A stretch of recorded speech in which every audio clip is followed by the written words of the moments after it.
Olá, eu sou Gabriel Morato, trabalho com games há mais de 20 anos agora.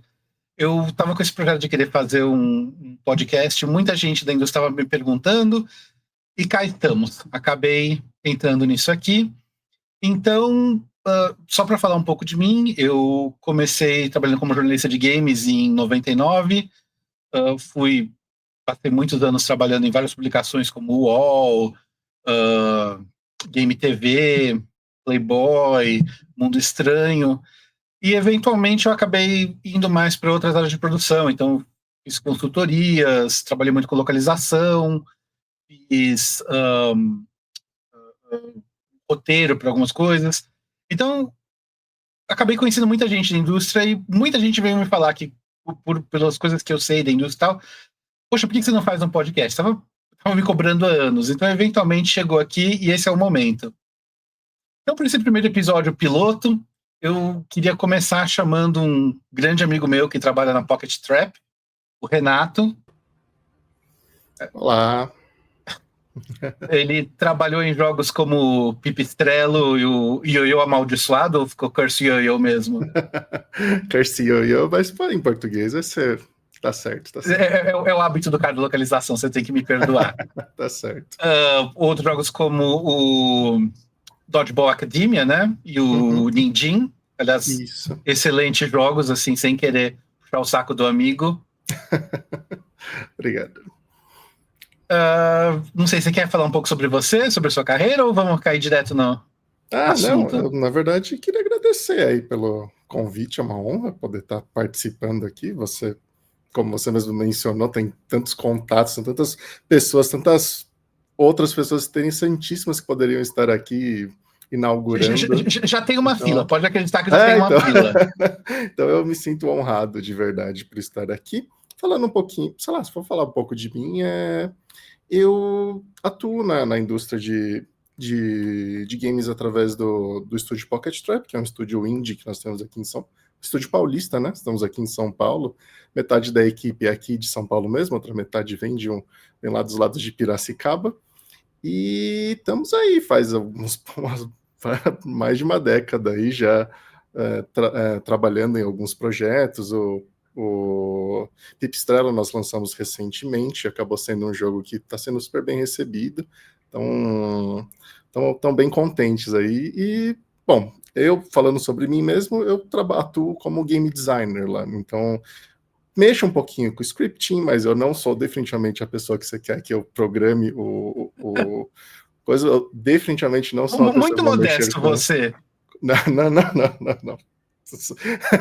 Mas, bom, então, o que eu posso falar que, assim, que eu talvez acabe contribuindo um pouco mais, assim, para a conversa, são um pouquinho mais dessa vivência, desse lado de designer, não de artista, que também é bem diferente, aí você também não me quer desenhando, não quer a minha arte nos seus projetos, mas conversar um pouco sobre sistemas, sobre um pouquinho de psicologia também, e como a gente tem um pouco a nossa aproximação para a produção mesmo em si.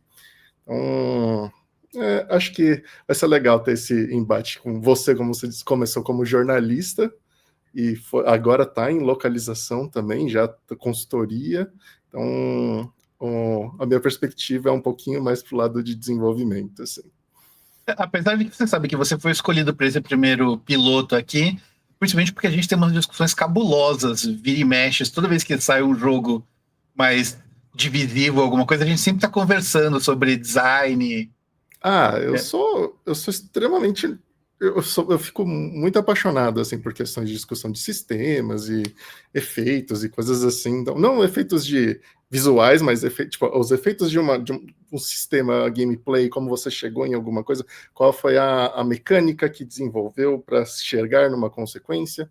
Então, isso nós temos bastante conversa, assim. E também você fala de coisas que eu nem imagino, assim, sobre partes da indústria, assim, que eu não tenho contato. Então, é bem impressionante. Eu acho que vai ser divertido. E o tema de hoje eu escolhi, na verdade, eu acabei não falando isso na apresentação, mas uma das coisas que eu faço é dar aulas de games na Escola Brasileira de Games. E o meu foco principal, minha grande paixão é narrativa. Então tem uma aula que eu dou sobre narrativa que tem um tema muito interessante. Nós vamos falar sobre maniqueísmo nos games. Por que eu acho isso interessante? Porque, na verdade, a minha formação principal, na verdade, não é nem como jornalista. Sou formado em cinema. Então, Hollywood tem uma relação esquisita com o maniqueísmo, que é o que a gente vai entrar um pouco. Então, eu fiz uma apresentaçãozinha aqui. Nós vamos... Tá. Agradeço a presença de uma apresentação, porque o meu conhecimento sobre o tópico é realmente bem superficial ali. Então, vamos lá. Mas é bem simples. Isso aqui é só uma coisa rapidinha para a gente entrar aqui. Eu acho que vai ajudar a gente um pouco só a ter o contexto.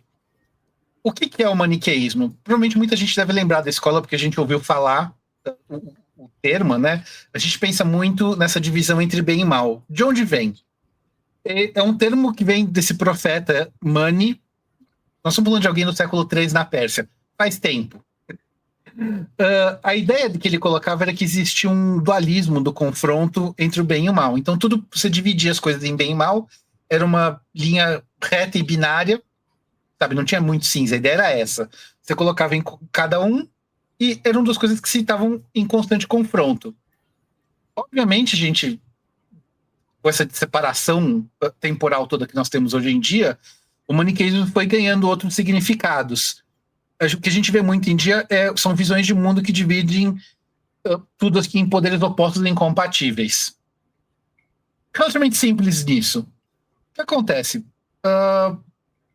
Hollywood, se você for ver os filmes, eles tendem a trabalhar com uma mentalidade extremamente maniqueísta, por alguns motivos que a gente vai entrar aqui agora. Antes de mais nada, eu queria colocar uma outra coisa que toda vez que alguém fala em narrativa de jogos, hoje em dia é impossível você não cair em dissonância ludonarrativa. Renato deve estar até rindo aí, sabendo quanto se fala nisso. Então, uma das coisas que você tem muito em Hollywood é a violência redentora. O que a gente acaba tendo? Você tem muitas questões onde não apenas a violência marca a vitória do bem sobre o mal, mas imediatamente separa como essas coisas afetam quem é visto como sendo do bem e quem é visto como sendo do mal. A morte de um bandido não tem peso, não tem. E até quando você é um grande vilão, muitas vezes é vista como a solução, como a coisa, como o resultado das suas ações malvadas. Tudo se justifica muito com base de onde você cai nesse espectro. Então, o que acontece? Isso vai ter vários efeitos em Hollywood. Mas nos games, o que a gente acaba voltando muito? É como isso, na verdade, também acaba enquadrando muito como a gente vê o que acontece no jogo. Então você tem um jogo, tipo, o exemplo mais clássico que eu lembro é o do Uncharted, onde você tem um personagem que é visto como o cara do bem, que faz tudo certo, que tem uma preocupação moral muito grande, mas você vai parar no fim do jogo, você vai fazer a contagem de quantas pessoas ele matou no caminho, o cara beira o genocídio de centenas de pessoas que ele tem que matar para chegar lá. Não é uma exclusividade do Uncharted, é um pouco mais pesado porque o Uncharted tem temas de moralidade em cima já embutidos nas conversas que ele tem contra os inimigos dele no jogo, então acaba sendo um exemplo que é levantado com alguma frequência. E você tem essas coisas que vão sendo demonstradas, você vê, como eu falei, estão muito arregadas na nossa visão de narrativa por conta de Hollywood. Então você tem, por exemplo, filmes como Tarzan da Disney, que é um exemplo que eu acho interessante, onde você vê que para tentar salvar o herói, de não tentar, o famoso, eu não vou descer ao seu nível, você vê o vilão, na verdade, causando o próprio infortúnio dele no final, para você não ter que ter o herói puro sendo um assassino. Então tudo isso vai, na verdade, montando. Ele, na verdade, coloca a maneira como a gente interpreta e vê tudo. E, obviamente, a ideia é que isso não só vai ditar a nossa maneira de ler essas obras, mas também vai fazer com que a gente caia em certas linhas narrativas. Então, o que a gente espera? O final de Hollywood normalmente vai fazer com que o vilão tenha que pagar algum preço por ser o vilão e os heróis vão viver felizes para sempre. Eles vão ser recompensados pela bondade deles. Então isso é só para dar uma ideia basicamente do que a gente está falando de maniqueísmo narrativo. O que eu queria entrar aqui, na verdade, é a jogabilidade maniqueísta, que é um ponto que você acaba vendo muito. O que é? Você coloca um eixo a mais nisso. O que acontece? O que a gente vai acabar vendo muito é o jogo vai colocar moralidade contra recompensa com base em dificuldade. Então, o que acaba acontecendo? Eu acho que o exemplo mais fácil de você ver isso, a gente tem num jogo como Mass Effect, onde o que acontece? Você tem duas escolhas de caminho de moralidade, Paragon e Renegade, como ele coloca, né? Ele dá uma escolha que ele separa nisso, e ele vai fazer o quê? A escolha mais moral costuma ser mais difícil, mas dá uma recompensa maior. Isso é meio que o padrão. Assim como Hollywood tem o padrão deles de maniqueísmo, o padrão de jogabilidade que acabou sendo meio que incorporado por todo mundo é esse. Então, eu só queria colocar um pouco isso, a gente vai... esse é o pano de fundo para a nossa conversa. Então, assim, eu acho interessante porque isso acabou virando o automático de todo mundo. Eu até estava brincando, tem uma expressão que a gente usa em inglês, que eu não sei se é muito fácil de traduzir, que é o guardrail. O guardrail é a proteção que você tem para você não sair da linha. Mesmo quando você fala em game design, você precisa ter guardrail para impedir que a pessoa saia do mapa do jogo, você sempre precisa ter esses controles.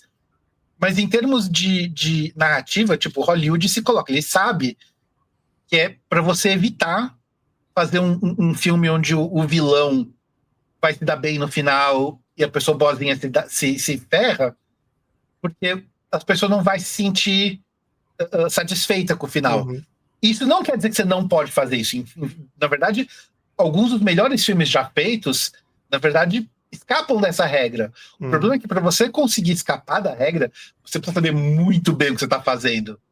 Por isso que eu coloco essa ideia de que a regra é um guardrail. Ele está lá para proteger. Você está descendo a serra de carro, você precisa ter lá para não cair do despenhadeiro. Você não precisa ter...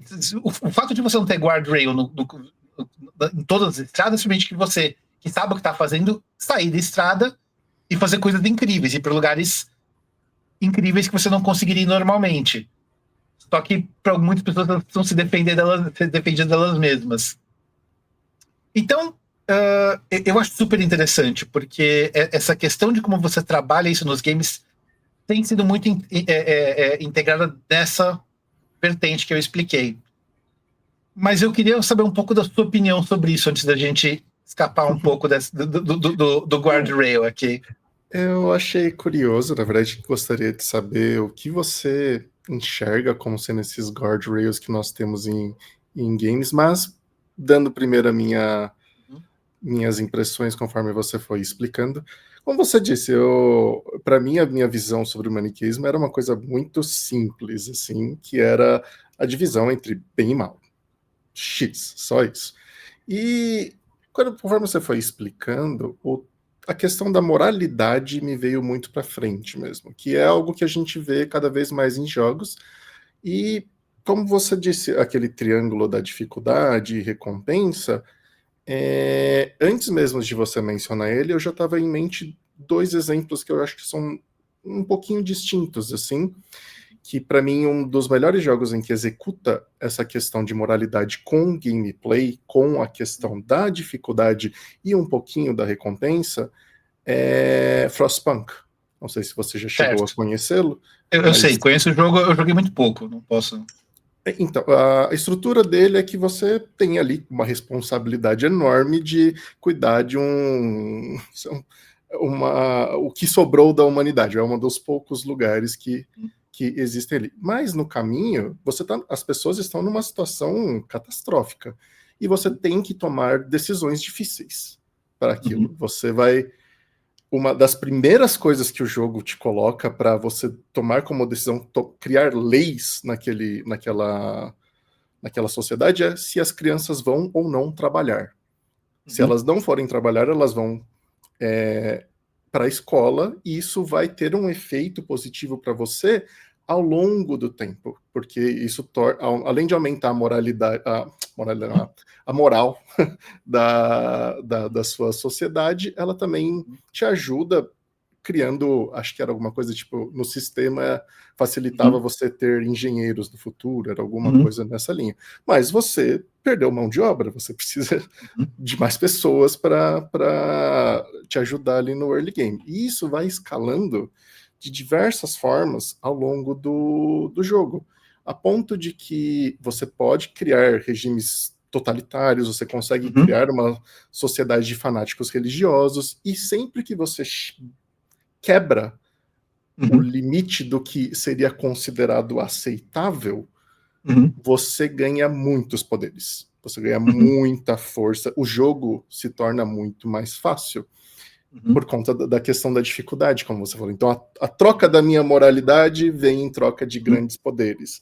No entanto, a recompensa, nesse jogo especificamente, ele é uma coisa, até onde eu sei, é uma coisa um pouquinho mais interna, mas, tipo, o final, você não fez o final bonitinho, por assim dizer, mas ele não... Então, é só pra gente recolocar isso aí, porque é interessante, porque você vê, eu não sei se eu entendi do que você quis expressar, mas você estava falando que a escolha moralmente repreensível, você colocou o grande poder, mas você estava colocando o grande poder como a recompensa ou como a dificuldade? Exatamente onde que eu queria chegar, porque o que você quer dizer como recompensa nesse caso? Porque, dependendo do estado do jogo, a recompensa pode ser o grande poder.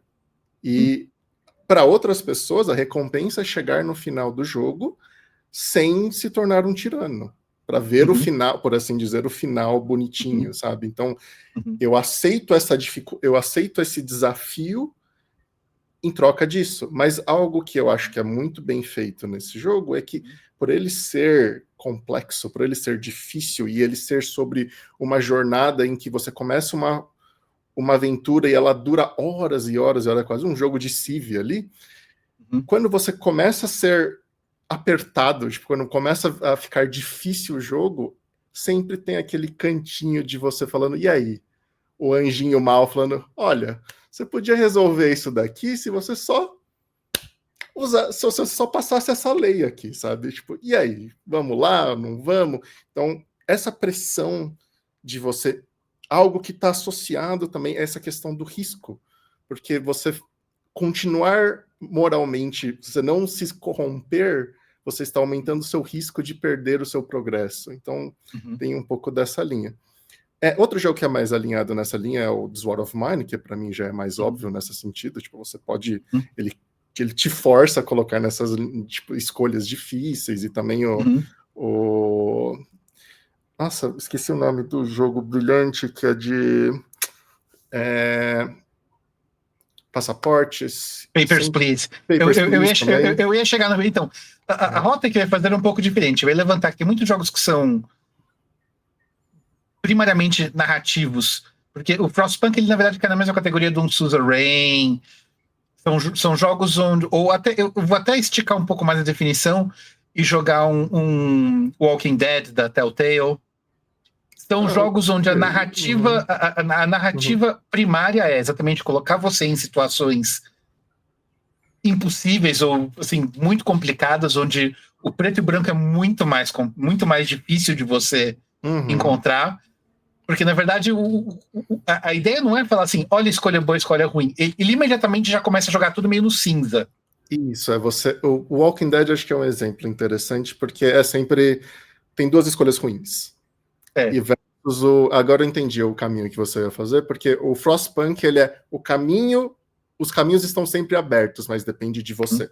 Depende do quão eficiente, do quão bem planejado você foi. Então, isso realmente muda. É isso que eu tô falando, é que a janela de moralidade escorrega muito nesses casos. Eu acho interessante do Papers, Please, porque ele, na verdade, ele abstrai um pouco as suas decisões. Porque ele tem N variáveis que você está trabalhando, desde quanto tempo você vai gastar, o bem-estar da sua família, o que você está afetando a pessoa que você está cuidando do passaporte. Eu acho interessante porque, na verdade, ele faz você fazer malabarismo moral. Muito mais. Exatamente. Mas só que ele não tá fazendo você simplesmente escolher uma série de decisões pré-mastigadas. Ele coloca isso dentro da dinâmica de você ter que escolher o passaporte, olhar, ver o que é, fazer um julgamento de valor que pode ir contra o seu trabalho. Então, assim, tipo, são casos interessantes. Toda a questão do... Não, perdão, fala. Não, eu ia comentar que isso está totalmente alinhado até mesmo com a mensagem do jogo, que ele propositalmente não é feito para ser divertido. Tipo, ele não é feito para ser algo que você tá ali e tá te engajando de várias formas. Tem um loop positivo, na verdade, você tá fazendo uma coisa que é muito chata. Você tá identificando se tem problemas na descrição que o cara tá fazendo. E só que você tá constantemente fazendo esse juggling de tipo, beleza, eu quero ajudar essa pessoa versus eu quero ajudar a minha família versus, nossa, meu filho ficou doente e eu preciso comprar o remédio dele, e aí como é que eu vou lidar com isso? Então, de fato, realmente é bem interessante, assim, como ele traz isso, mas também tem consequências diretas na gameplay, que não é um pouquinho mais diferente apesar de ter consequências, obviamente, num jogo da Telltale, ele realmente ele te força a tomar decisões ali entre A e B. Você não tem muito como escapar disso, assim. Então é meio interessante. Então, eu não sei se você quer entrar um pouco, eu ia entrar um pouco, na verdade, do que me parece ser, eu acho que o nascimento de moralidade em jogos. Eu acho que é um exemplo interessante, historicamente falando,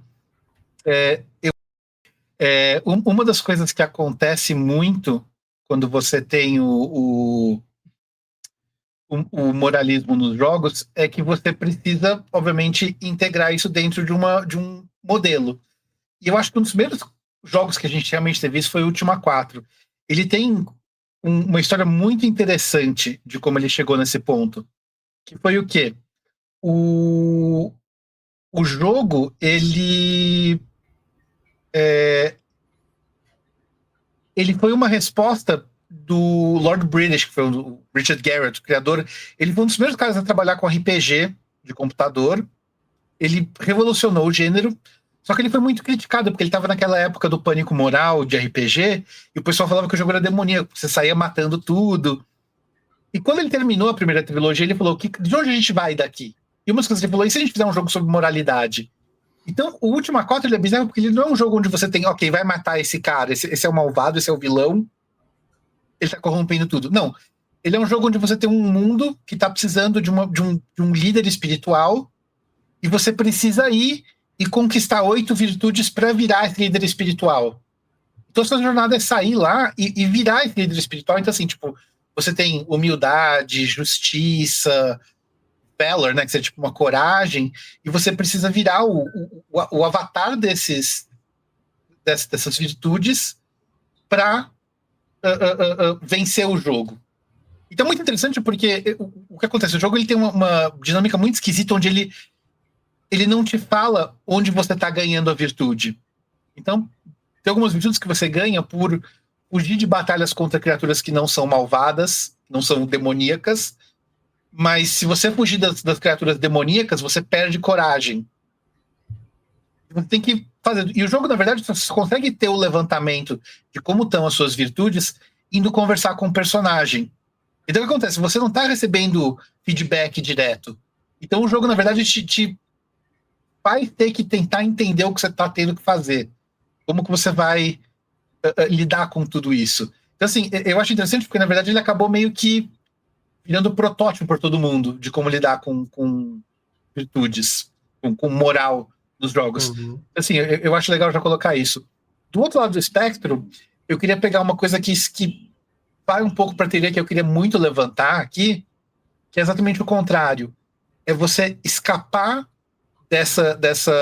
desse triângulo para conseguir ter mais possibilidades narrativas. É quando você escapa do guardrail.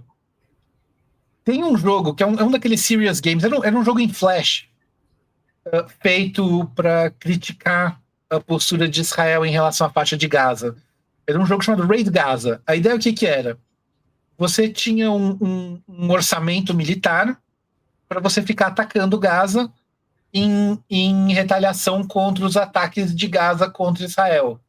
Então o jogo mantinha um controle de quantas pessoas tinham morrido de cada lado, e você ia gastando dinheiro, e a qualquer momento você podia simplesmente ligar para os Estados Unidos, pedir mais dinheiro, não tem contrapartida nenhuma, e ficar mandando mais... Opa, ele tocou o barulho aqui.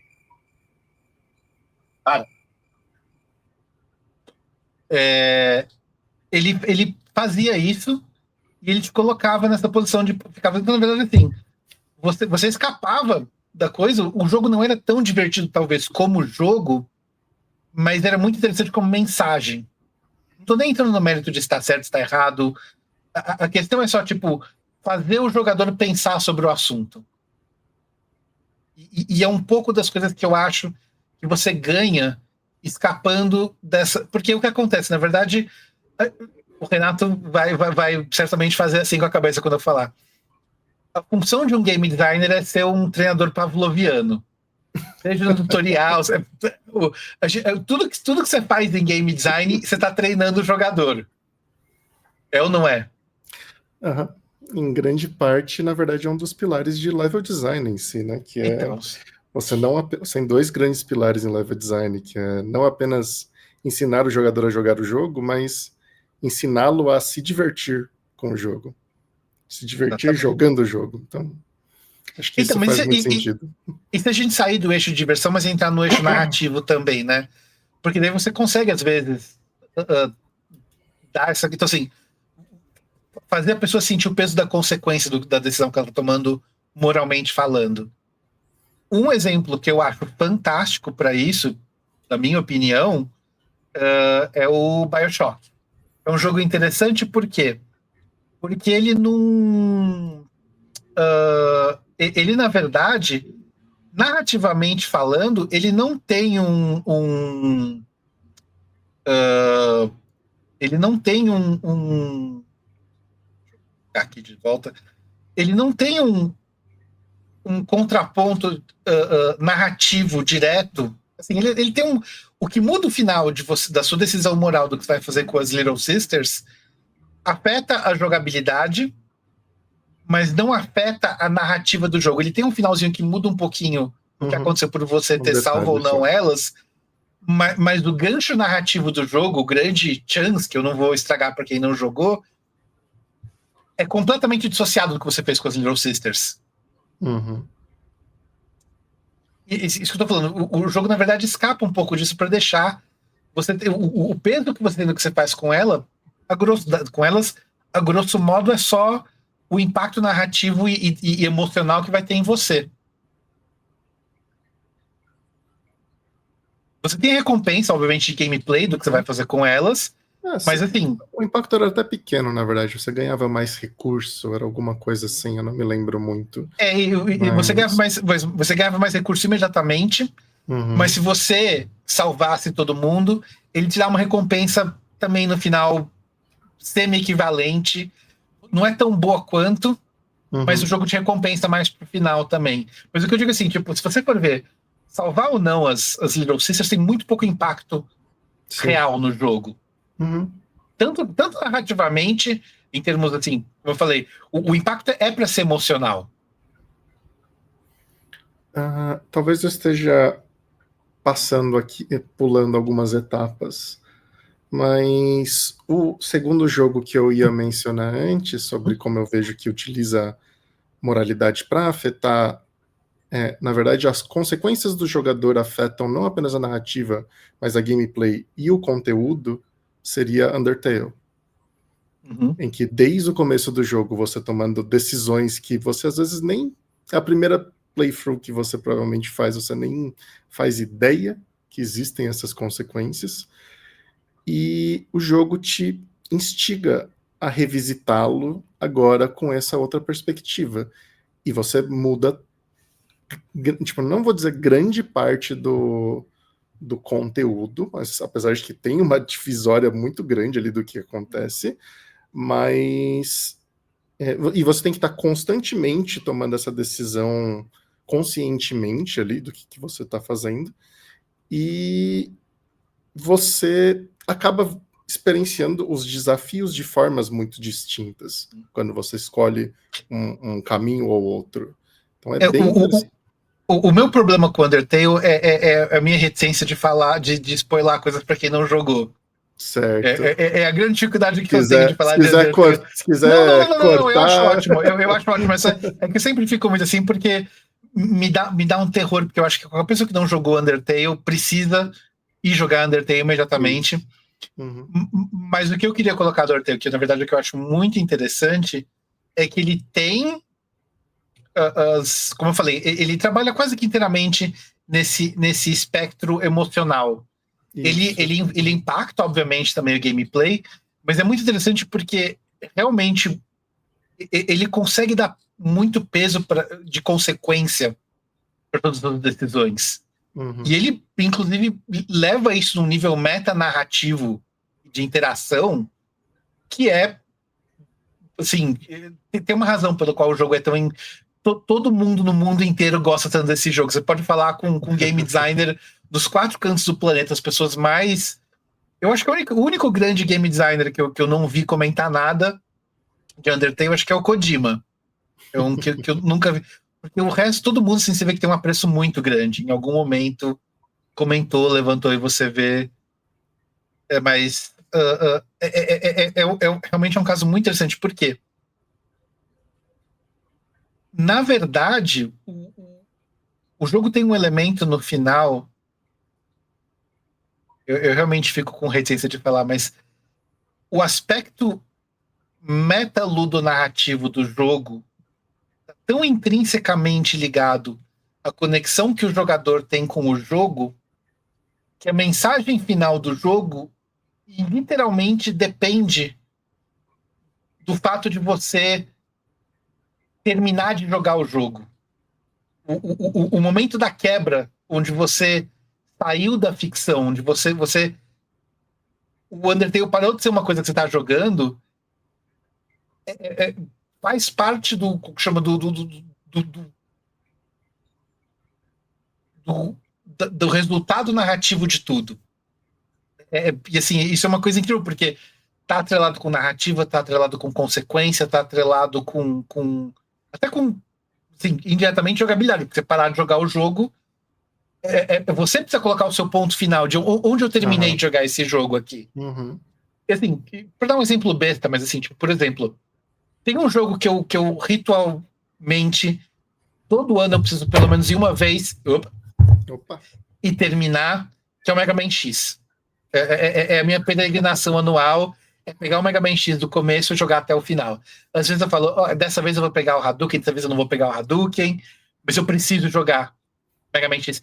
E ele tem um caráter assim, muito interessante de eu apreciar elementos. Isso não tem nada a ver com a narrativa, no caso, mas só para colocar que a minha relação com o jogo é uma coisa constante, que não termina, porque eu gosto de voltar. Apesar do jogo não mudar, ele não ter elementos que façam ele ser rejogável no sentido literal, ele é um jogo que eu gosto tanto que ele já é quase automático, mas eu tenho esse prazer de reviver o jogo. Então, minha relação com o jogo nunca termina. Ele é uma coisa constante, mesmo sendo repetitiva. O Undertale tem essa coisa interessante de colocar como é o final disso. Voltando um pouco para a moralidade agora, o que eu queria colocar era que quando você tem a moralidade no jogo, como eu falei, você tem esse nível emocional, certo? Onde a coisa vai te afetar porque você teve a suspensão de descrença, onde o universo, esse universo do jogo, a narrativa do jogo é uma coisa que você está levando de uma forma que você está acreditando naquilo. Porque se você tem a consciência de que, ok, isso é uma coisa mentira, isso aqui não são pessoas de verdade, isso aqui são pixels na tela, muda a sua relação. Assim como com um filme, se você pensar, isso aqui é só um monte de ator e tal, ou não, eu acredito que isso é uma história, onde eu vejo essa pessoa como pessoa de verdade, obviamente você vai chorar quando acontece uma coisa triste.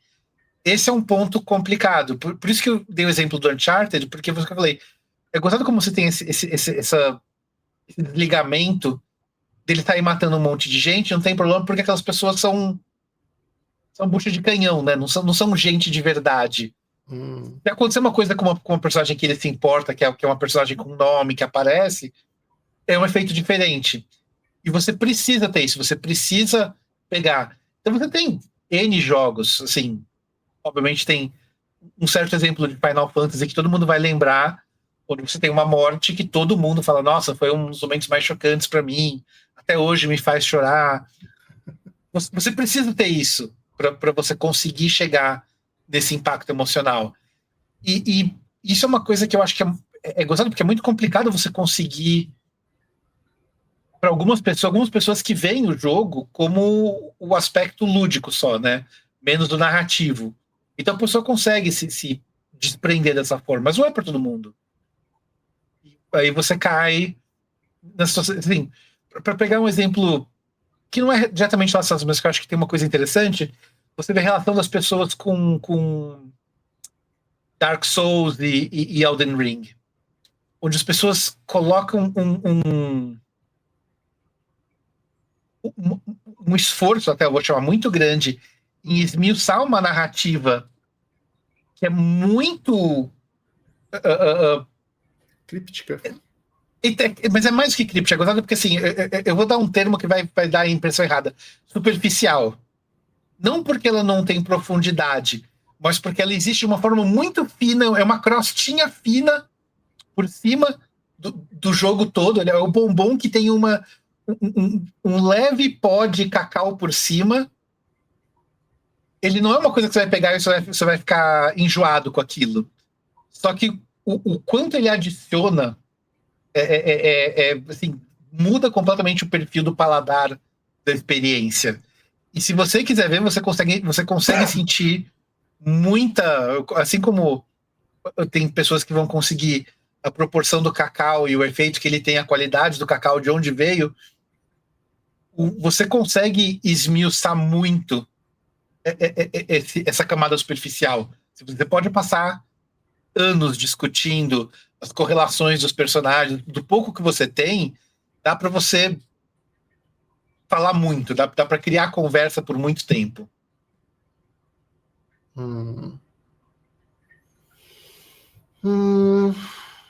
A razão pela qual eu levanto tudo isso é por quê? Porque a gente, voltando para a questão do eixo do triângulo lá, é interessante você notar que para você conseguir escapar disso, você precisa desse investimento do jogador para que ele realmente se importe com o que está acontecendo na narrativa, para a moralidade conseguir ter esse efeito. Senão, o que acontece?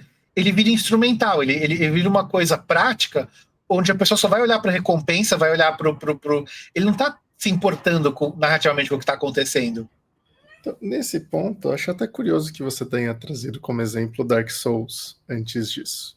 Porque Dark Souls, para mim, ele é um jogo em que as pessoas gostam de aplicar um bom cunho de moralidade, até mesmo na forma em que você decide consumir.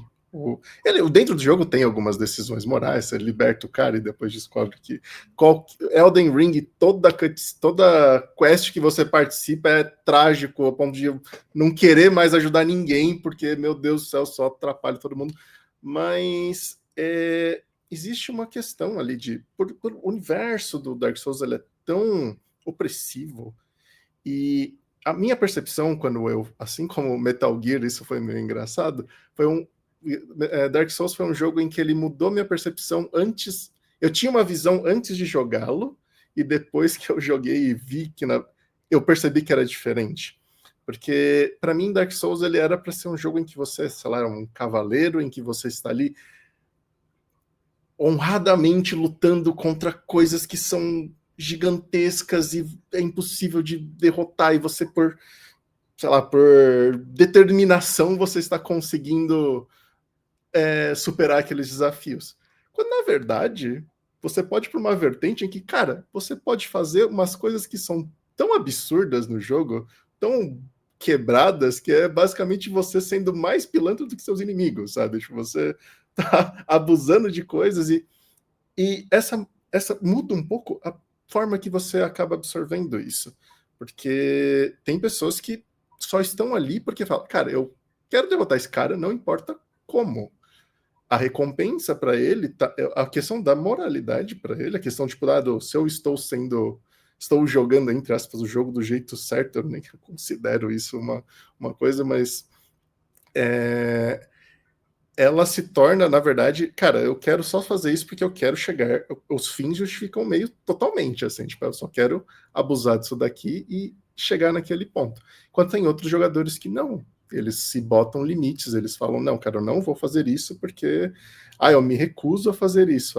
Enquanto tem outros caras que pulam parede para pegar o boss sem passar pelo trigger e conseguir derrotar ele sem conseguir lutar. Então, tem muita dinâmica nisso que eu acho que o contexto também determina como você encara o que a coisa, tipo, o quanto que para você a recompensa e a moralidade estão nessa balança, assim. Então, se o jogo é muito opressor, você fica mais disposto a abrir mão dessa moralidade, eu diria. É interessante porque o Garriott, quando ele foi fazer o Ultima 4, parece que um dos lances que ele levantou foi exatamente a preocupação dele de que até o Ultima 3 as pessoas estavam min-maxing. Era tudo questão de... Eu vou encontrar a build mais eficiente, eu vou sair matando todo mundo, vai ficar poderoso, vai ficar mais fácil. E a ideia dele era, na verdade, oferecer um jogo que escapasse do min-maxing, onde você tinha outros objetivos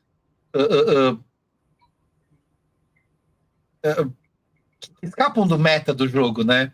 Mas ao mesmo tempo viram um objetivo indireto, apesar de ser assim.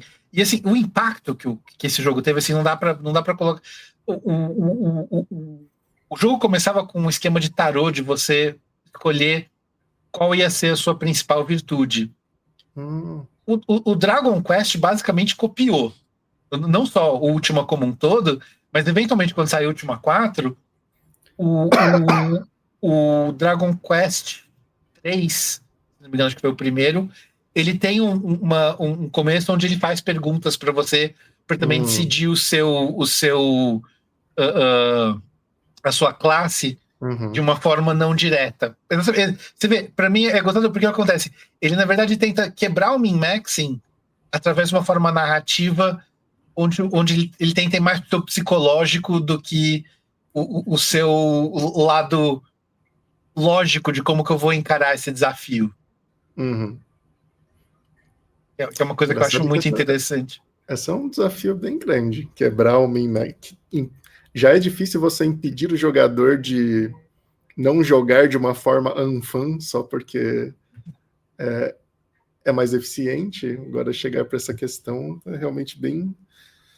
E eu me pergunto se hoje em dia isso ainda é uma coisa tão eficiente assim. Porque o que vai acontecer, o pessoal vai pesquisar e falar, como é que eu vou ser arqueiro?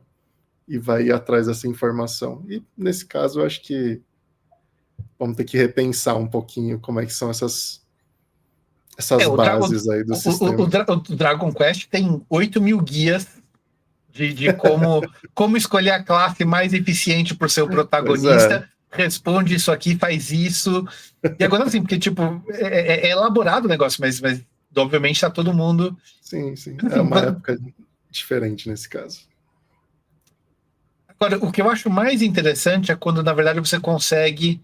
E aí a gente entra numa coisa que eu acho muito legal de jogos.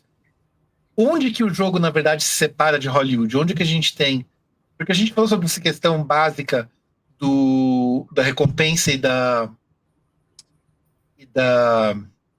dificuldade, e aí a gente já entrou nesse mérito de ok, mas se a dificuldade é a recompensa em si, como é que a gente separa os dois?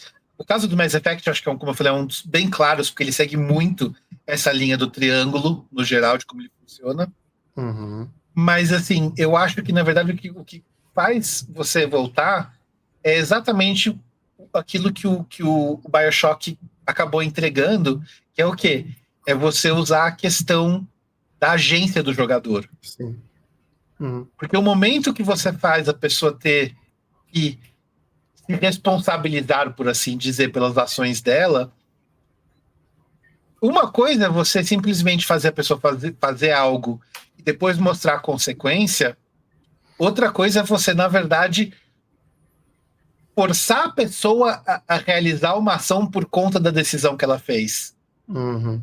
Por isso que não só o final do BioShock, mas o twist do BioShock Infinite, outro momento interessante de ser isso, mas eu argumentaria até que o Nier Automata é um jogo que brinca bastante com essa questão de deixar você ter que botar a mão e sentir de uma forma ludonarrativa alguns momentos que são extremamente... É gozado porque a gente tem tantos exemplos interessantes de onde você consegue brincar com a agência. Uma das coisas que eu acho mais malucas no Nier Automata é que ele, na verdade, quase nada do que ele fez, ele inventou. Ele emprestou um monte de coisa de um monte de lugares e conseguiu misturar numa tempestade perfeita para tudo. Assim, mas o que é?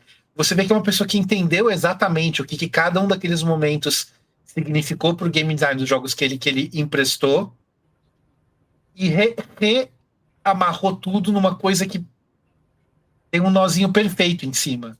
Seja o esquema das mensagens dos outros jogadores tirados do Dark Souls, seja o corredor de micro-ondas do Metal Gear 4, Solid 4, todas essas coisas vão juntando. É incrível o quanto ele consegue pegar tudo isso e entregar uma coisa onde aquele momento em que você tem que colocar a sua agência na história afeta você no emocional e no narrativo. Eu acho que é a grande sacada de você conseguir quebrar o triângulo. Engraçado que nesse ponto que é difícil a gente discutir sobre isso sem comentar realmente sobre os momentos, porque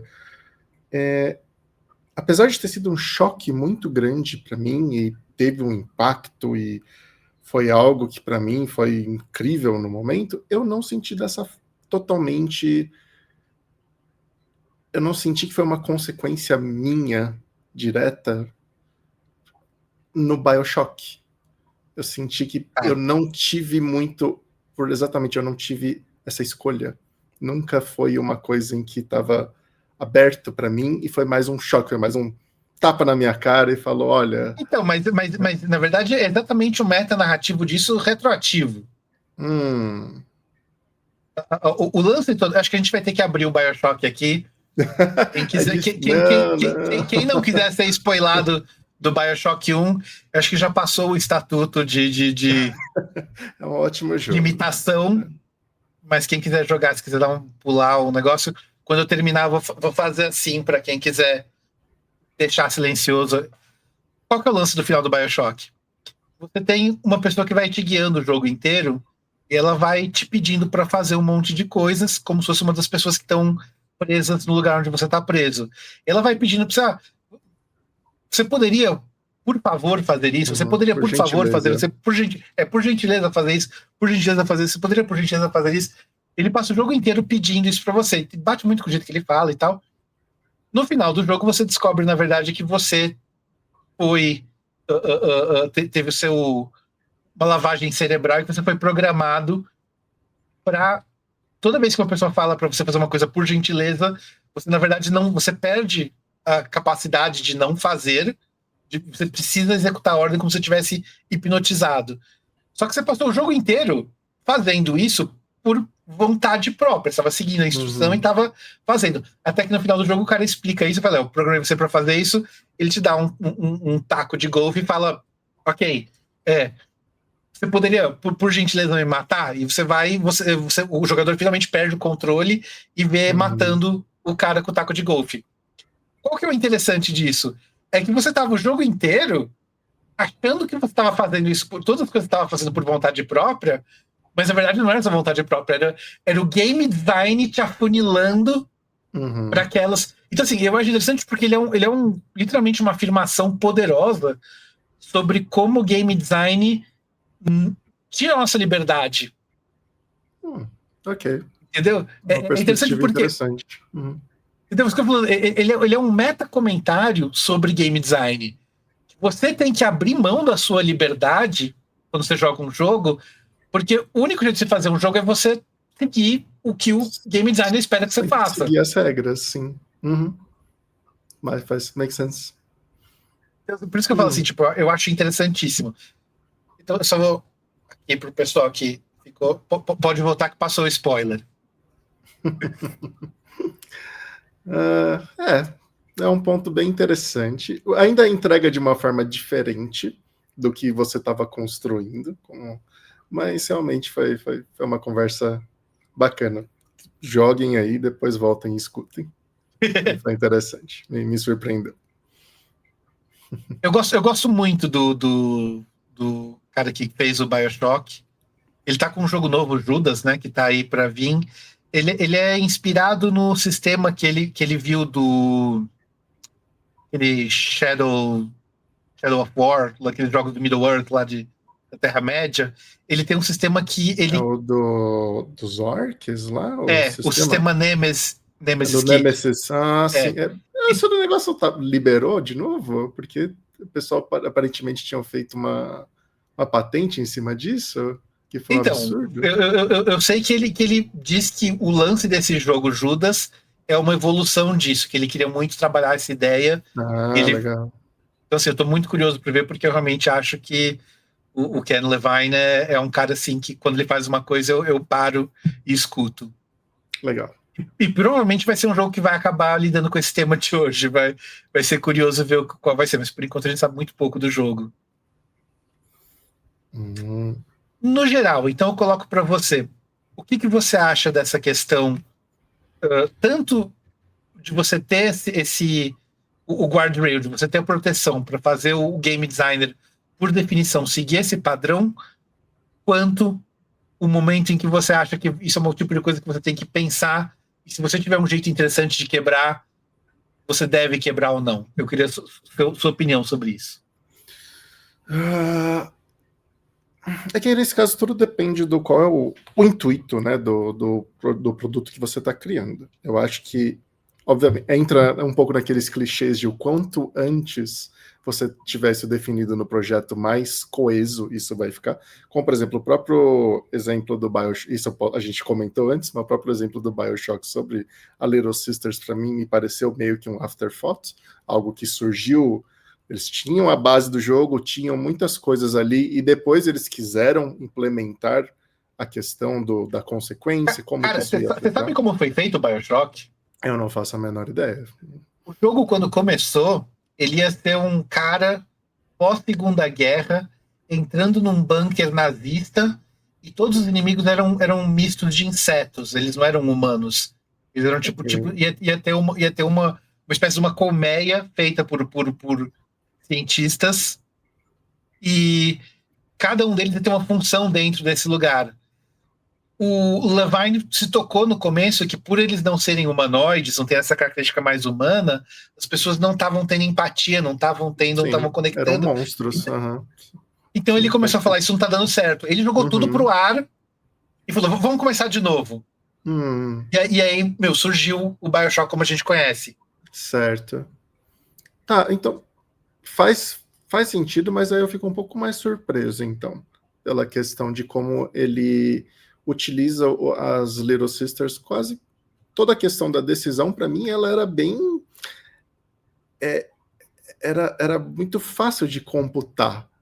Para mim, era só um recurso a mais. Na minha cabeça era isso, eu estava ganhando um recurso a mais. Você tá vendo como a gente caiu naquilo que eu falei? Você tá olhando de uma forma de ferramenta, você tá pensando no...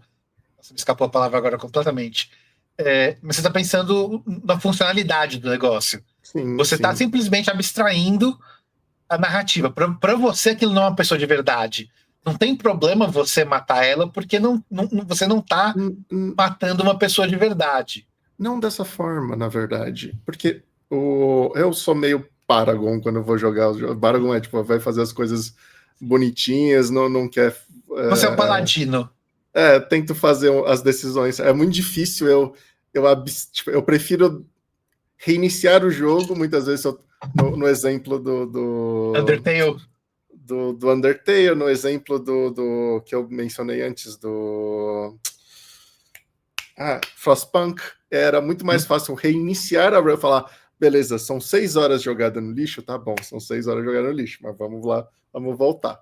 É difícil você me tirar, só quando é uma coisa muito, na minha opinião, meio feita de uma forma meio maluca, que é o próprio exemplo do Civilization, que de repente a galera se torna maluca ali sem muito motivo, mas beleza. Então, para mim é muito fácil eu falar, não, eu vou absorver essa dificuldade extra para estar fazendo a coisa certa. Só que para mim é muito mais fácil quando me deixa exposto quais são as consequências de uma questão matemática. Por exemplo, Então, mas você vê como exatamente o que eu estou comentando. O guardrail, na verdade, te induz indiretamente ao que chama a rota moral boa. Por quê?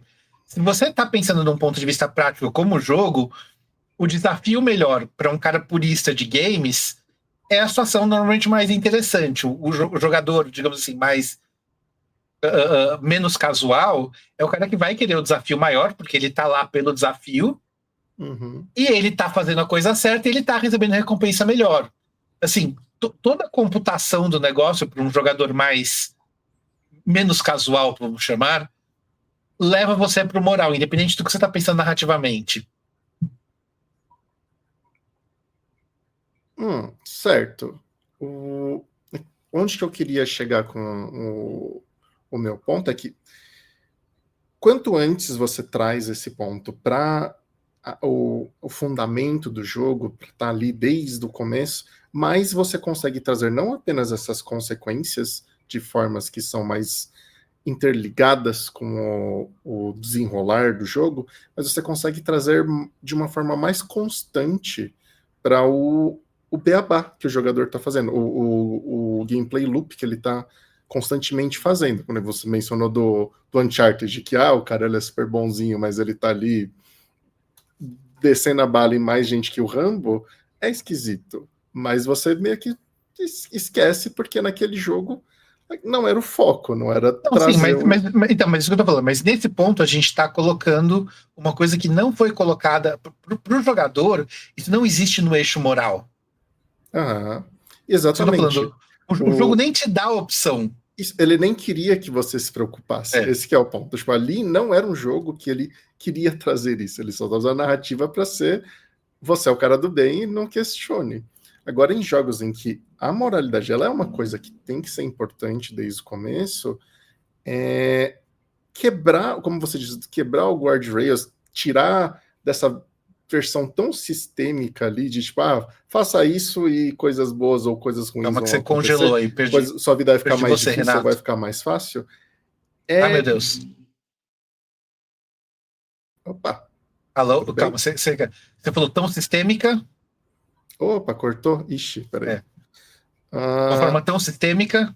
De uma forma tão sistêmica, elas costumam ser meio simples de você colocar, mas também elas são menos interessantes. Você não força o jogador você não estimula muito o jogador, e também são coisas que o jogador em si está acostumado de ver. Não é tão novidade assim. Agora, quando você começa a quebrar um pouquinho essas regras e começa a pensar de verdade sobre como você vai implementar aquilo, quais são as consequências daquilo, é onde eu particularmente acho mais interessante. Não trazendo como um exemplo assim direto de moralidade, porque não é muito a ideia, mas isso foi uma coisa assim que um pouco próxima do que aconteceu com o nosso sistema de upgrades no nosso último jogo, o Pipistrello. Pipistrello é um jogo que ele começou com uma ideia de ser sobre famílias de máfia. Era mais ou menos essa ideia, então tinha... E depois ele foi desenvolvendo para várias coisas e acabou se tornando no que virou, que é basicamente uma narrativa bem maluca, envolvendo crimes ali que estão rolando num ambiente que é contemporâneo, está só numa cidade. Mas uma das coisas que acabou se mantendo um pouco com base disso era que a importância do dinheiro dentro do jogo. Porque ele era sobre, inicialmente, uma das pontes iniciais era você ter que você ser um mafioso que está indo cobrar as dívidas de outras famílias. Então, tendo essa base, o dinheiro sempre foi uma coisa muito importante para o jogo. Então, desde o começo... Inclusive, na abertura do jogo já tá... Toda a história é amarrada na questão do dinheiro, desde o narrativamente falando. Um pouquinho. Eu confesso que as nossas narrativas, elas são meio... Nós temos uma aproximação meio Nintendo de produção, em que nós primeiros fazemos... Os jogos têm que estar divertido e depois a gente meio que vai tentando encaixar um pouco da narrativa. Então, não é muito nosso forte, mas a gente sempre tenta estar com tudo unificado. Então, o dinheiro tem que estar sempre do começo. E como que a gente vai integrando isso no jogo. Então, como ele é o jogo, a base do jogo ele é ser um Zelda-like, né? Ele é um jogo parecido com os Zeldas clássicos, principalmente da era 2D. E para mim, o dinheiro nunca foi muito relevante no Zelda. Sempre foi uma coisa que ele não era meio, tipo, tá meio largado. Você se fica muito feliz por ganhar Rupee. Na verdade, uma das frustrações da minha vida foi ter ganhado o Rupee vermelho por coletar 100 esculturas. Era o vermelho? E você não tinha bolso para isso? Tinha isso também. Mas do bolso, não foi muito minha frustração nesse caso, mas o coletar 100 esculturas foi muito marcante para mim, porque foi muito trabalhoso. Mas então nós quisemos trazer um pouco dessa importância do dinheiro, mas também tem todas as outras bases, fundamentos que são importantes para você construir um jogo com esse viés. Uma coisa que você tem que valorizar muito: exploração, tem uma parte do combate, tem muitas coisas, a parte de progressão do jogador. Nós trouxemos a Ability Gating também para ser um pouco mais Metroidvania. Então, sabe, tem uma base ali meio Metroidvania. Anyway, o nosso... E tudo isso, como a gente foi trazer dinheiro para ser importante para esse jogo. E como a base do jogo ele vinha muito dessas questões de máfia, de coisas assim, de você pegar uns dinheiro... ter essa questão assim econômica meio do submundo, de certa forma, uma figura que vinha muito constantemente, assim, quando a gente estava pensando sobre os sistemas gerais do jogo, era ai, caramba, a pessoa que você pega dinheiro emprestado, e se você não paga... Agiota, esse cara mesmo. E como isso é diferente, né, de como você chegar com o sistema de... Porque se fosse pelo caminho mais fácil, nós faríamos só um sistema de upgrades, que você chega lá, abre um menu, fala, eu quero comprar aqui, aumentar o meu ataque. Você dá um dinheiro e pronto, pagou. Mas não é assim que o agiota funciona. Não é assim que é interessante para um mundo em que o dinheiro tem que ser importante. Porque senão eu só fico coletando, e aí tem que me preocupar com o jogador ficar farmando dinheiro e tal. Isso também se torna um problema independente do sistema, mas a gente tentou deixar isso como uma opção, mas ainda trazer de uma forma um pouco mais interessante, que é quando você está no jogo, não sei se você chegou nessa parte, mas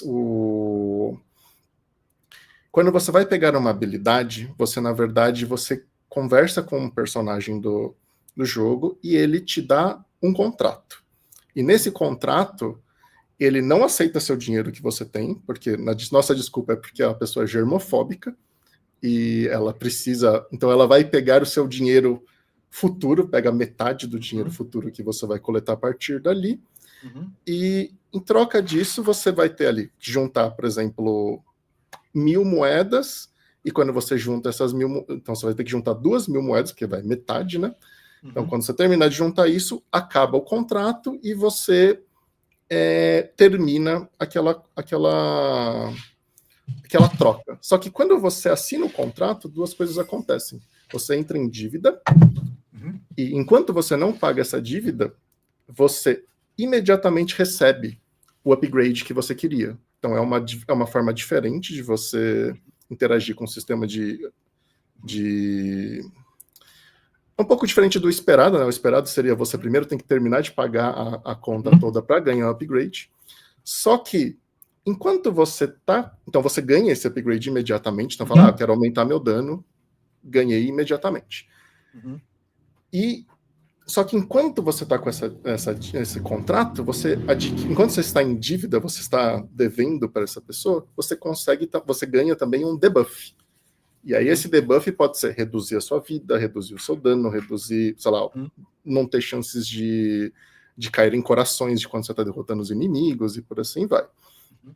E isso cria uma dinâmica... e também, em qualquer momento, você pode cancelar essa dívida recuperando o dinheiro de volta. Mas o que isso gerou de interessante? Fez com que o objetivo era que o jogador se importasse muito com o dinheiro, fosse uma coisa que fosse muito importante nesse mundo, e, ao mesmo tempo, algo que recompensasse os diferentes tipos de player que tem por lá. Porque o cara, como é que ele vai crescer num mundo em que se a única forma de eu conseguir dinheiro seria derrotando inimigos? Então, eu estou reforçando muito para o cara ir para o combate apenas.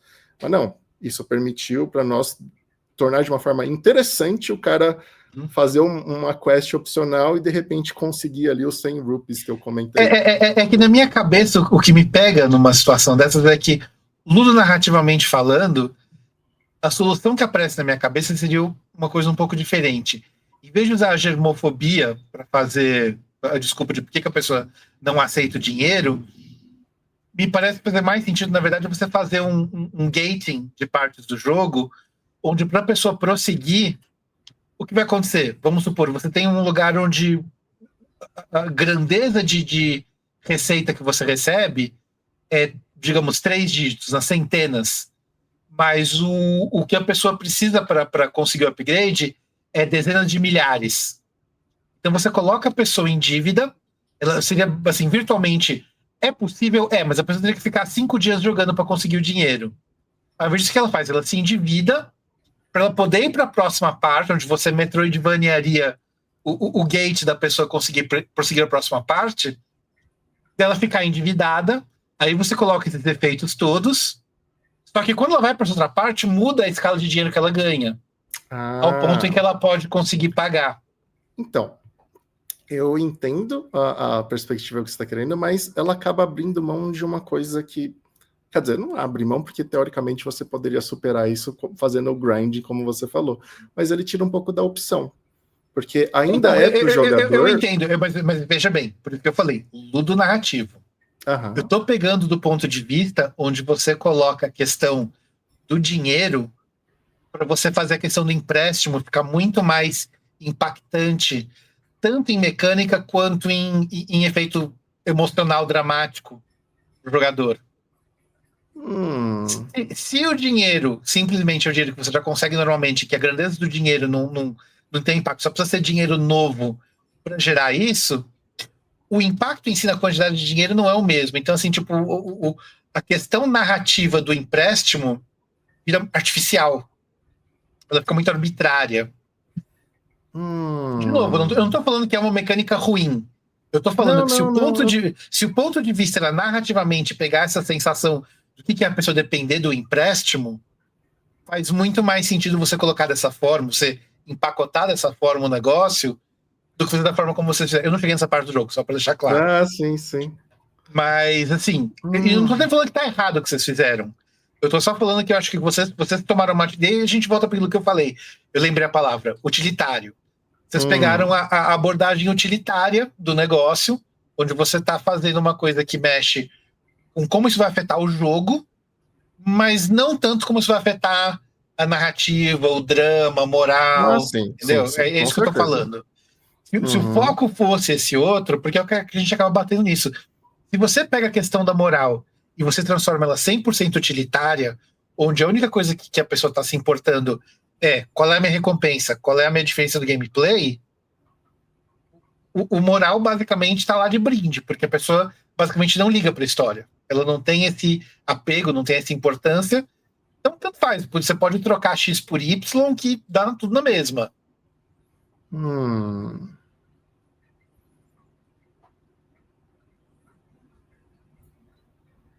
Não tô falando que um é melhor que o outro. Certo. Eu tô falando que são abordagens diferentes. Pensando realmente que acho que são duas propostas.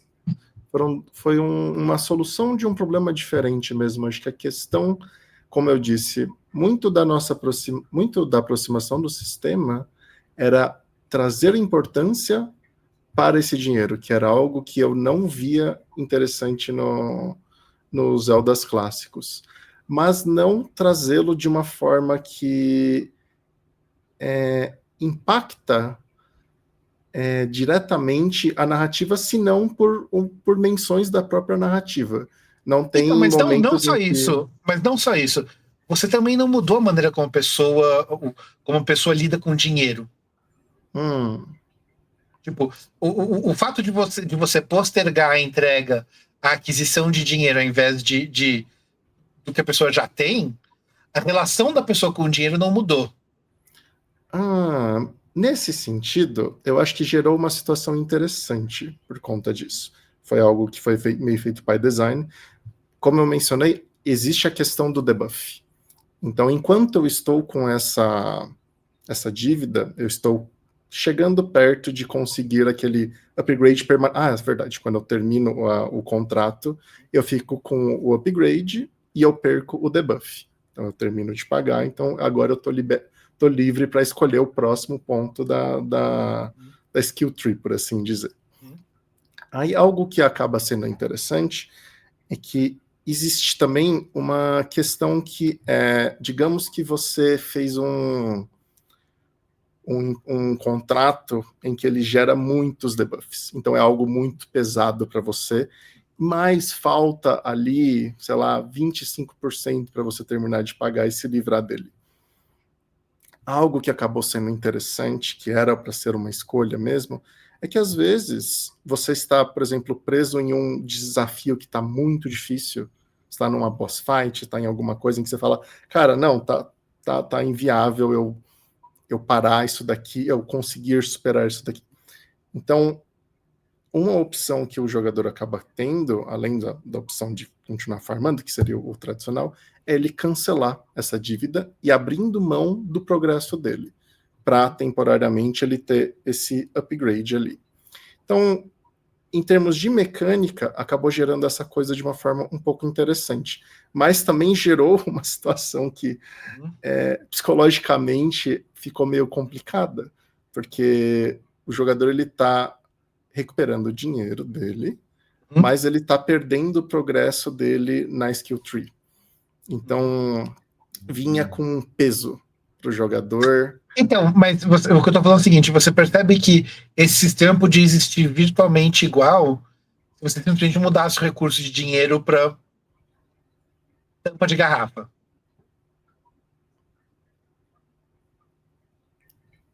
Seriam coisas coletáveis, sim. Faz sentido. Mas o que eu digo é o seguinte, você está afetando tanto a economia e a relação do jogador com o dinheiro, não é a variável que está importando para essa pessoa quando ela está tentando fazer isso.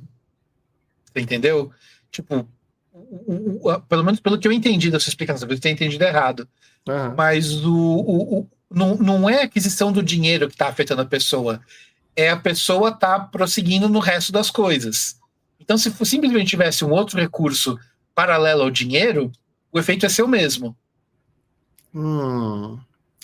Mas peraí. Isso quer dizer, então, seria se fosse, por exemplo, experiência ao invés de dinheiro. Nesse caso ele não conversa tão bem pela questão de que o dinheiro ele tá ali para também ser uma escolha. Porque com o dinheiro ele ainda é dinheiro.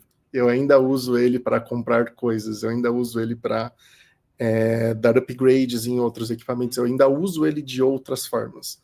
Então, na verdade, eu estou decidindo entre o que fazer por aquilo. Então, por mais que eu não concorde muito com a questão de poderia ser um outro recurso, se a gente trocasse todo o sistema, todo o dinheiro por tudo virar tampa de Coca-Cola, tudo bem. Agora... Não, mas o que eu digo é o seguinte, isso afeta tanto a relação do jogador com o dinheiro, o fato dela precisar tomar essa decisão, ou é apenas o elemento mais importante é o quanto a pessoa está disposta a ficar com o debuff é uma variável muito mais interessante disso aí, porque obviamente assim, o dinheiro está só medindo para você ver quanto tempo você vai ficar segurando o debuff.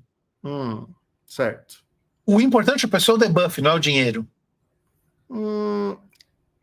Você está usando o dinheiro só para medir. E aí pode ser qualquer coisa. Não precisa ser dinheiro.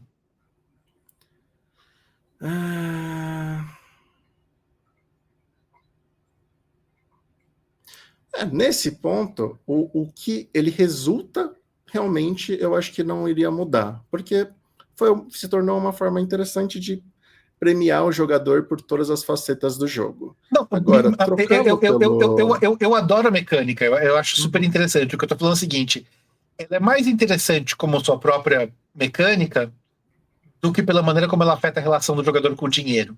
É isso que eu tô dizendo.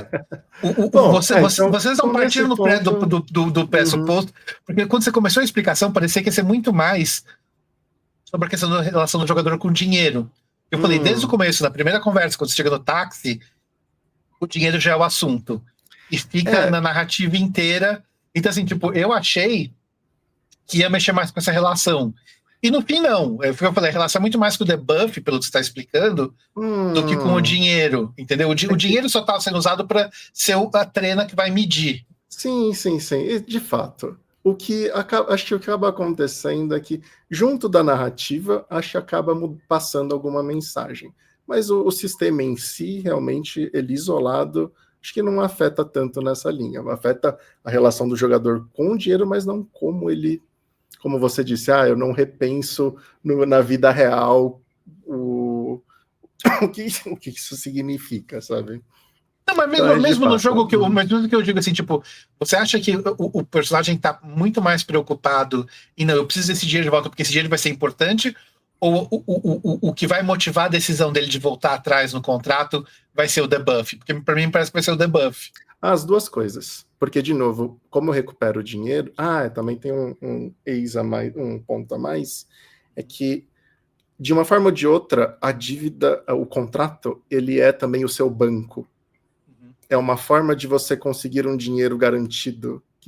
Porque quando o jogador ele é derrotado, a única punição que ele tem é que uma parte do dinheiro que ele tem em carteira disponível para comprar, ele perde. Então, acabou Você na verdade, fechou o banco pro cara quando ele faz isso. Isso. Aí o que acaba acontecendo é que situações interessantes que surgiram com isso a pessoa, por exemplo, ela precisa acumular uma quantidade de dinheiro muito grande para conseguir comprar um item na loja, por exemplo. E o que eu via os jogadores fazendo, que fazia parte do sistema, era a pessoa entrava numa dívida propositalmente, a dívida que fosse com poucos debuffs, mas que fosse meio cara, e quando por ele ia para lugares desafiadores, porque o jogo tem uma economia meio finita ali. Mais ou menos, né? Tem lugar para farmar. Não, beleza. Mas acabava surgindo, era isso. A pessoa, ela usava a dívida como uma forma de banco, para quando ele chegava na hora de comprar, ele falava, beleza, eu já tenho aqui, sei lá, 1.000, e se eu cancelar a dívida, eu consigo mais 1.000, e aí eu consigo comprar esse item. Então se tornou uma coisa, até às vezes, tipo, estratégica por esse lado, porque ele diminuía o risco dele de perda, porque era por porcentagem. Só que, de novo, a gente estava voltando escrito porque o que eu falei, é utilitário isso. Sim, totalmente. Então, mas a pergunta que eu coloquei para você é outra. A pergunta que eu coloquei para você é, até onde você acha que a gente deve ficar focar mais nesse aspecto utilitário, onde você olha isso realmente do ponto de vista de gameplay, onde você está colocando jogabilidade. Então, na verdade, você fica preso naquele triângulo primariamente porque já virou o resumo, virou shorthand. Você sabe que o jogador vai saber automaticamente porque ele já está pavlovianamente treinado a esperar aquilo, porque virou o padrão da indústria. E quanto você acha que talvez seja mais legal a gente começar a pensar em coisa que dá para brincar com isso, não só para surpreender, mas para também escapar um pouco, onde você pode colocar uma situação onde você, na verdade, quer afunilar de repente a pessoa para tomar uma decisão moralmente incorreta, onde você ilustra para o jogador a coisa para dar... Assim, você tem casos interessantes disso, por exemplo, no Metal Gear, lá no Peace Walker. Qual que é o Solid 5? Eu sempre esqueço lá, o do... bagunça os nomes todos. É o Phantom Pain, né? Certo. Que você tem a questão do desarmamento nuclear. Você sabe como funciona? Não. Pera, ele era que ele era multiplayer, não é? Ele tem um aspecto online, certo, onde você, certo. na verdade, todo mundo pode começar a montar armas nucleares, vira um deterrente para você impedir que os outros venham atacar a sua base e tal, mas o jogo tinha um sistema de vitória onde todo mundo podia ganhar abrindo mão das armas nucleares. Você tinha que todo mundo fazer isso. Tipo, é uma mecânica interessante, porque você está fazendo uma questão onde você tem o aspecto utilitário da coisa, mas na verdade você está oferecendo uma alternativa. Na verdade, você está pegando teoria de jogo e jogando assim, para a estratosfera o negócio. Porque essa coisa interessante que eu falei, quando você começa a entrar nessa ideia de poder brincar com multiplayer e tudo mais, o céu é o limite. Com certeza. É isso que eu queria colocar. O que você acha? Você acha que o guardrail está aí por uma razão e é importante a gente ter isso? Ou mais gente devia começar a pensar ok, vamos pensar em quebrar um pouco mais, vamos brincar um pouco mais. Qual é a sua visão sobre isso? Aí depende, como eu disse, depende muito da sua proposta, do que é a proposta do produto. Eu acho que sempre trazer coisas que são fora do esperado é uma forma de evoluir a indústria como um todo. Então, nesse sentido, é muito importante que esses projetos existam, mas eu também confesso que eu acho que, se bem implementado, eu não vejo como algo sendo, se bem implementado, coeso e que traga sensações que são inesperadas para o jogador e divertidas, principalmente, eu não tenho muito problema com uma coisa mais estrutural. Mas é muito importante que existam projetos que estão ali para trazer essas ideias diferentes, com certeza. Eu acho que é interessante, né? Porque no fim do dia, eu acho que a coisa mais que a gente pode concordar aqui no fim do dia é que todo o processo de game design, isso é uma coisa que talvez a gente precise ter um outro papo no futuro. A fundação dele é o ponto mais importante. Você precisa escolher onde você vai começar, qual que vai ser o seu fio condutor do seu projeto e como que você sai e constrói em cima disso. Porque é o que acaba pegando, né, no fim do dia. A gente vê muito jogo hoje em dia feito por grandes multinacionais, onde tem empresas de escala gigante, tipo Ubisoft e Electronic Arts, onde parece que foi o marketing que falou: a gente está precisando de esse gênero tá popular, pega uma licença aí, faz um jogo copiando esse outro que fez sucesso aí. Ou então Fortnite, que simplesmente copia todo mundo que tá fazendo sucesso. Mas, assim, é um pouco isso, sabe? Eu sinto que você disse, na verdade, ressaltando a importância de que não tem certo e errado, o que tem é um jogo que é construído com uma fundação sólida. O importante é o projeto ser o melhor que ele consegue ser e não ter medo de tentar quebrar um pouquinho essas... Como você disse, tem que ser bem feito. Acho que esse que é o ponto. Mas que coisas que sejam um pouco mais inovadoras e que sejam diferentes, mesmo correndo riscos maiores, é sempre muito importante. E acho que muito do incômodo que o exemplo que você deu, né, que o cara fez 3 jogos e falou, poxa, todo mundo só está fazendo min-maxing, tá? Não é o que eu queria buscar, não estou achando interessante, mas como eu vou resolver isso? Acho que essas são as perguntas extremamente importantes para serem respondidas. E é da onde que vai surgir muita coisa nova. Bom, eu acho que foi uma conversa boa, já estamos com um tempo bom aqui, não é bom a gente não enrolar muito mais para as pessoas terem paciência de assistir tudo. Então, para encerrar aqui, eu queria saber se você queria dizer alguma última coisa, falar um pouco sobre você e projetos, tem algum plug que você queira fazer aí? Não, acho que no máximo queria puxar saco da minha equipe, porque Por favor. apesar de tipo, a gente tá aí em alguns projetos, eles são extremamente, tipo, incrivelmente talentosos. Então, dê uma olhadinha nos projetos da Puppet Straps, se vocês puderem. E, bom, de novo, foi uma honra participar aqui. Gostaria de agradecer aí a oportunidade e é isso aí. Tomara que dê certo aí. Até as próximas conversas. Beleza, então. Bom, foi um prazer ter você aqui. Aparentemente, eu diria que eu escolhi muito bem a companhia. E vamos seguindo aí. Quem sabe logo em. Assim, uma das ideias que eu tinha, na verdade, era além dessas conversas temáticas, era talvez a gente no futuro pegar jogos específicos quando eles saem que estão em voga, tipo, pegar um Silk Song agora e falar sobre dificuldade em jogos. Seria São as legal. conversas que a gente costuma fazer. A gente pode. Então, eu queria ter você no bolso para ser meu contraponto de discussão de gameplay e jogabilidade e design. Para conversar de Silk Song é só chamar. Não precisa ser, eu peguei o exemplo agora pensar o que está na moda agora, mas qualquer coisa que esteja. Se fosse alguns meses atrás, seria Death Stranding. A gente ia fazendo com o que está em voga. Pode ser, então? Pode ser. Então, a gente vai se falando. Foi um prazer e até a próxima, galera. Até mais.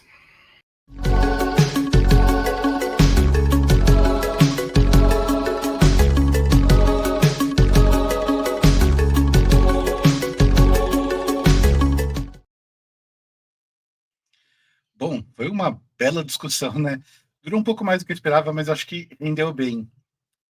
Então, chegamos ao fim desse primeiro episódio piloto. Espero que as pessoas tenham gostado. E agora fica a discussão. Afinal, a moralidade nos jogos acaba ficando no banco de trás para jogabilidade, os jogadores ignoram ela e acabam sendo levados apenas a trabalhar a parte de gameplay, ou é importante ter essa moralidade para que a pessoa pense sempre? Deixe a sua opinião nos comentários e nas nossas redes sociais, que apareceram lá antes. E se você tiver alguma sugestão de episódio também, por favor, vamos aí para seguir em frente. Obrigado e até a próxima.